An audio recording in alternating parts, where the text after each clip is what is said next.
Hi అండి, నేను మీ Roopa. Welcome to our channel Roopa honey. ఈ బెండకాయ ఫ్రైని ఆయిల్లో డీప్ ఫ్రై చేయకుండా, ముక్కలను కోసి ఆరబెట్టకుండా, హోటల్స్లో మ్యారేజెస్లో చేసేటట్టుగా పర్ఫెక్ట్గా ఎలా చేయాలో ఈ వీడియోలో అయితే చూసేద్దాం. బెండకాయ ముక్కలని కట్ చేసి ఆరబెట్టుకునే టైం లేనప్పుడు ఒక్కసారి బెండకాయ ఫ్రైని ఇలా ట్రై చేసి చూడండి, చాలా బాగా కుదురుతుంది. సరే, వీడియోలోకి వెళ్ళిపోదామా మరి. నేనైతే బెండకాయ ముక్కల్ని ఫ్రెష్గా కట్ చేసి పెట్టుకున్నానండి. ఒక్కసారి చూడండి, ఇంకా జిగురు అనేది పోలేదు. జస్ట్ ఇప్పుడే కట్ చేశాను వీడియో చేసే ముందుగా ఒక కడాయి పెట్టుకొని స్టవ్ వెలిగించుకొని, స్టవ్ని సిమ్ టు మీడియం ఫ్లేమ్లోకి అడ్జస్ట్ చేసుకుని, ముందుగా కట్ చేసి పెట్టుకున్నటువంటి బెండకాయ ముక్కలని హాఫ్ క్వాంటిటీ వేసుకొని, వాటిని సిమ్ టు మీడియం ఫ్లేమ్లోని బాగా కలుపుతూ వేయించుకోవాలి. ఇందులో ఆయిల్ అయితే వేయవలసిన అవసరం లేదండి. జస్ట్ ఇట్లా డ్రై రోస్ట్ చేసుకుంటే ఆ బెండకాయ ముక్కల్లో ఉన్నటువంటి ఆ జిగురు అనేది పోతుంది. మీరు కనుక ఒకసారి వీడియోలో అబ్జర్వ్ చేస్తే బెండకాయ ముక్కలు చూసారు ఎంత పొడి పొడిలాడుతూ ఉన్నాయో. ఇలా వేగిన ఈ బెండకాయ ముక్కల్ని ఒక ప్లేట్లోకి అయితే తీసేసుకుంటున్నానండి. తర్వాత మిగిలిన ఆ బెండకాయ ముక్కలను కూడా వేసి స్టవ్ని సిమ్ టు మీడియం ఫ్లేమ్లోనే ఉంచి దగ్గరుండి జాగ్రత్తగా కలుపుకుంటూ వేయించుకోవాలండి. లేదంటే బెండకాయ ముక్కలు మాడిపోయే ఛాన్సెస్ అయితే ఉన్నాయి. కాబట్టి బెండకాయ ముక్కలు మాత్రం దగ్గరుండి జాగ్రత్తగా అయితే వేయించుకోండి. మీరు ఈ ముక్కలను కూడా చూస్తే చక్కగా పొడి పొడిలాడుతూ వచ్చేసాయి. వీటిని కూడా నేను ప్లేట్లోకి అయితే తీసేసుకుంటున్నాను.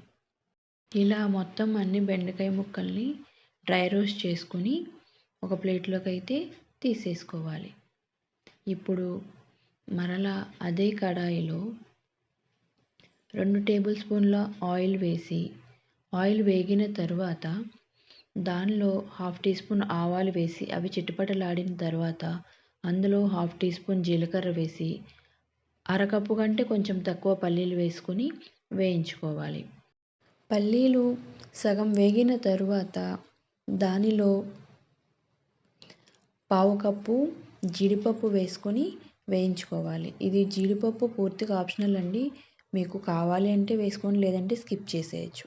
అవి 2 వేగిన తర్వాత దానిలో కొంచెం కరివేపాకు వేసుకొని బాగా వేయించుకోవాలి. కరివేపాకు కూడా బాగా వేగిన తర్వాత దానిలో 3 పచ్చిమిర్చిని చీలికలుగా చేసి వేసి వేయించుకోవాలి.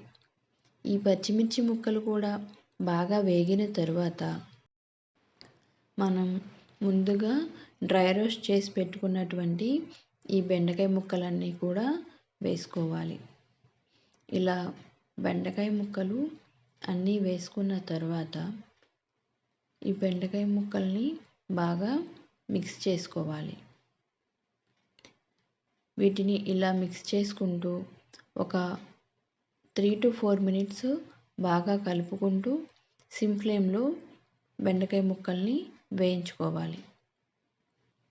అలా వేయించుకున్నటువంటి ఈ బెండకాయ ముక్కల్లో హాఫ్ టీ స్పూన్ పసుపు, రుచికి సరిపడా సాల్ట్ వేసి బాగా మిక్స్ చేసుకోవాలి.